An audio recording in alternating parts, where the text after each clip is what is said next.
I grew up in a Christian home going to church, and there was always this, I don't know, pressure about telling people about Jesus, and it freaked me out, man.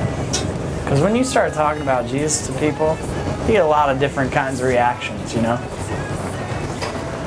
There's some people who love it, there's some people who hate it, there's some people who are just kind of annoyed by it. Because that's how it is, you know? When you start talking about Jesus, some people love it, some people hate it.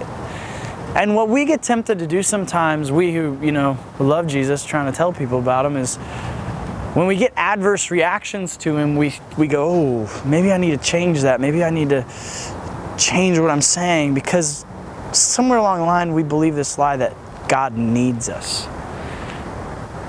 The good news is just the opposite.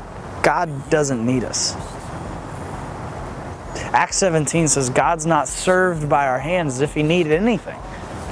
It's a terrible blow to my pride, but it's also the best news I could hear, because sometimes we have this misconception of God. We think he's like this Jerry Maguire character looking at us going, you complete me.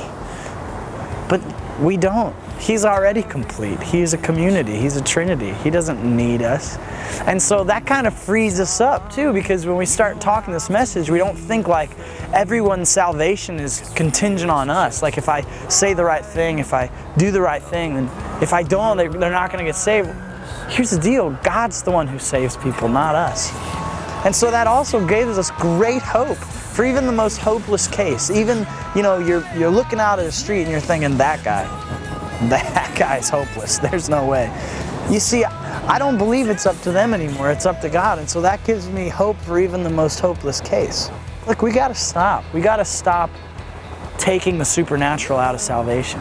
It is always super. I don't care your background or how you grew up. Romans 5 says, the love of God is poured into our heart through the Holy Spirit. And that's supernatural and it's mysterious.